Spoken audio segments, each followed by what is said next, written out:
आज़ाद साहब, आज एक ही तीर से दो शिकार कहते हैं ना, इस्लामाबाद हाई कोर्ट की भी तादाद आज ही बढ़ा दी है। तो जो 6 जजों को ट्रांसफ़र करने की तजवीज़ें थी, इधर उधर करना था, वो भी आज रौला हल हो गया, जिन्होंने खत लिखा था। तो इधर भी 34 जजेस हो गए, तो फिर तो अब सब अच्छे की खबर है। मैं पहले निज़ामी साहब के एक शेर का जवाब देना चाहता हूँ। खामोश मिजाजी तुझे जीने नहीं देगी, इस दौर में जीना है तो कोहराम मचा दो। तो अब आता हूँ मैं आपके सवाल ये शहबाज साहब को नहीं भेजा जाता था। ये आवाम की मैंने बात की, शहबाज साहब नहीं क्वालिफाई करते शेर के लिए। उनका शेर सही था शहबाज साहब के लिए। अब सवाल ये पैदा होता है कि देखिए, इस्लामाबाद हाई कोर्ट, इसके अंदर पूरे पाकिस्तान की लिटिगेशन होती और उसके अंदर कितने जजेस काम कर रहे हैं? 8, 10 की तादाद थी, अब आपने 12 कर दिए। 9 से 12। लेकिन अप्रूव स्ट्रेंथ 9 से 12 की बात कर रहा हूं कि 8 काम कर रहे हैं, तो अब आपने 12 कर दी, तो यानी 4 की कमी हो गई इस हिसाब से भी, चूंकि वर्किंग इस वक्त 8 है। 17,000 केसेस पेंडिंग है।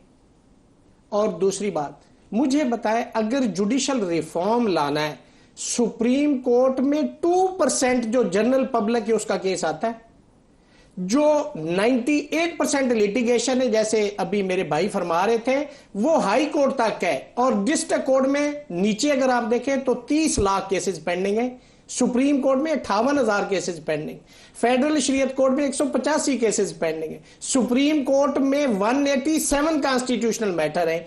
मुझे बताएं कि सिर्फ इंसाफ फंस गया है सुप्रीम कोर्ट ऑफ पाकिस्तान के अंदर, बाकी तो पूरे पाकिस्तान के अंदर लोग शादियाने बजा रहे हैं इंसाफ के, वहां पे डंके बज रहे हैं, लोग खुश हैं, उनको उनकी दहलीज पे फ्री डोर स्टेप पे सस्ता इंसाफ उनके घर मिल रहा है। उधर कोई जरूरत नहीं, आपको वहां लिमिटेशन एक्ट को चेंज करने की कोई जरूरत नहीं, आपको 150 साल पुराना सीआरपीसी चेंज करने की कोई जरूरत नहीं, आपको सीपीसी 200 साल पुराना चेंज करने की कोई जरूरत नहीं, चूंकि वहां पे इंसाफ मिल रहा है। जहां पे 30 लाख केसेस पेंडिंग है, जहां पे सिर्फ 187 केस हैं, वो हुकूमत के केसेस हैं या अपोजिशन के हैं, जिनको आप कॉन्स्टिट्यूशन केसेस कह रहे हैं, वहां पे इंसाफ आके रुक गया है, जैम हो गया है। इसलिए 34 जजेस उनको इंसाफ दे सकते हैं, 17 जजेस नहीं दे सकते। और भाई, अभी जो चीफ जस्टिस बना, आप उनसे पूछे कि आपने अभी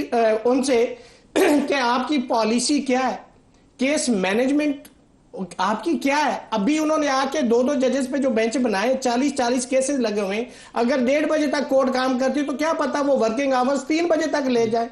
और मुझे बताएं, अगर ये केसेस 2 महीने में या 3 महीने में for the sake of argument खत्म हो जाते तो बाद में ये 34 जजेस से क्या काम लेंगे। फिर अगली बात, सुप्रीम कोर्ट का बजट कितना है? अरबों में। अब जब आप डबल करेंगे तो उनके साथ सारा अमला, ड्राइवर, बावर्ची, रीडर, सेक्रेटरी, स्टेनो, उनके घर, उनकी रैश, उनके टेलीफोन, उनकी रैशें, मेडिकल सहूलत, यानी आप गवर्नमेंट एक्सचेकर पे डबल उसका वो कर रहे हैं बोझ। तो क्या ये पाकिस्तान अफोर्ड कर सकता है, जिसके अंदर गरीब बंदे को मलक साहब टेबलेट मुयसर नहीं है, एम्बुलेंस मुयसर नहीं है, ये जो मजदूर नहीं है जिसके अंदर वो लेके जाते हैं सीमेंट, उसके अंदर वो लेके मरीजों को लेके जा रहे हैं, दरख्तों के साथ लटका के उन्होंने लगाई हुई, उसके ऊपर आप 34 जजेस का बोझ डालना चाहते हैं। मैं एक और बात, इंडिया में 1 अरब 25 करोड़ आबादी, वहां पे 31 जजेस काम कर रहे हैं। 1 अरब, वहां भी अप्रूव स्ट्रेंथ 33 है। मैं हमारे से 6 गुना आबादी है। 1 अरब है ना सर, 6 गुना और वहां पे इतने केसेस नहीं। वहां पे मुझे बताया कितनी मरतबा मार्शल लॉ लगा है, बताया ना। माशाल्लाह की बातें आपसे पूछनी नहीं है मैंने। नहीं, मैं एक बात कर रहा हूं, लेकिन वहां जमहूरियत है, मैंने वो मैं जमहूरियत की बात कर रहा हूं।